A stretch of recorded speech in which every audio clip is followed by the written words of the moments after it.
সবাইকে জানাই ঈদের শুভেচ্ছা। তো আজকে অনেক দিন পর আবার ফিরে আসলাম কিছু কথা বলার জন্য। কথাটা হইতাছে, কিছু কিছু বাংলাদেশের ভিতরে থেকে কিছু কিছু জিন্না খানের যে ডিএনএ করা মানুষগুলো আছে, ওগুলো মনে হয় এখনও বাংলাদেশের মধ্যে আছে, যেগুলারে পাকিস্তানি হানাদার বাহিনী যেগুলার মারে, যেগুলার নানিরে টুট টুট টুট টুট টুট টুট দিয়ে গেছিলো, ওই থেকে তাদের জন্ম হয়েছে। তো তারা এরকম সব কথা বলে বাংলাদেশের মধ্যে থাইকা, যে আসলে পাকিস্তানিরা বাংলাদেশের সাথে কোনো কিছুই করে নাই।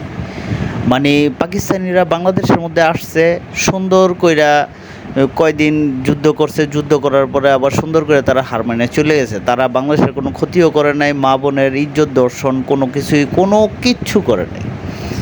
তো আমার ওই সুতমা রানীর পুতেদের কাছে আমার একটা প্রশ্ন, যে ওরা কি পাকিস্তানি জন্মের নাকি?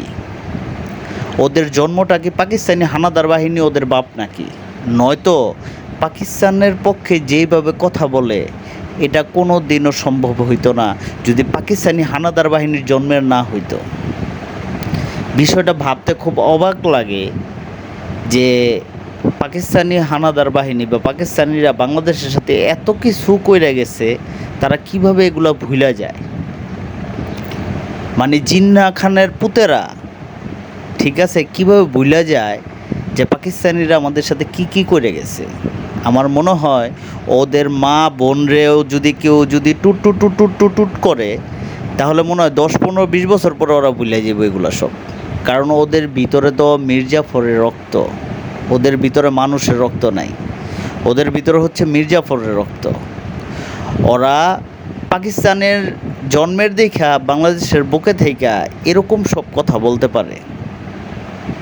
মানে মাঝে মাঝে দেখলে খুব অবাক হয়ে যায় যে বাংলার মাটিতে এরকম মির্জাফরের রক্ত দিয়ে ভরা কিভাবে মানুষ থাকতে পারে। এগুলা মুক্তিযুদ্ধের ইতিহাস বলতে কোনো কিছু বুঝে না, হওয়ার পরে থেকে দেখতেছে পাকিস্তানি ওই নেহেরি রান্না করে, ওই পাকিস্তানি খাবার দেহে, পাকিস্তানের ব্লগ ট্লগ দেহে মনে মনে করে পাকিস্তান যেন কত ভালো। ওই সময় যদি জন্ম হইতো না, আর এগুলোর জন্ম তো ওদের থেকেই আইছে। আসলে রক্তের টান তো রক্তেরই থাকে, তো এগুলো তো পাকিস্তানের জন্মের। যদি কোনো পাকিস্তানের পক্ষে কথা বলা কোনো মানে সুতমা রানীর পুত যদি তুমি কেউ কোনো দেখো, তাহলে একটা আমার কমেন্ট করো যে আমি পাকিস্তানের পক্ষে কথা বলি। তাহলে আমি মনে করব যে তোমার বাপ পাকিস্তানি হানাদার বাহিনী ছিল, তোমার মারে পাকিস্তানি হানাদার বাহিনীরা টুট টুট টুট টুট টুট টুট দিছে, তারপরে তুমি জন্মগ্রহণ করেছো। আর এতই যদি তোমার পাকিস্তানে ভালো লাগে, তাহলে তুমি বাংলাদেশের মধ্যে কি করো? তুমি পাকিস্তান চলে যাও, তোমার বাংলাদেশে থাকার তো কোনো দরকার নেই। তোমার মতো কিট মির্জাফর বাংলাদেশের মধ্যে না থাকলে বাংলাদেশে একটা মির্জাফর কম থাকবে। যদি এতই পাকিস্তান ভালো লাগে, তাহলে আস্তে করে পাকিস্তান চলে যাও। বাংলাদেশের মধ্যে থেকে পাকিস্তানের গুণগান গাওয়ার কোনো দরকার নাই তোমার।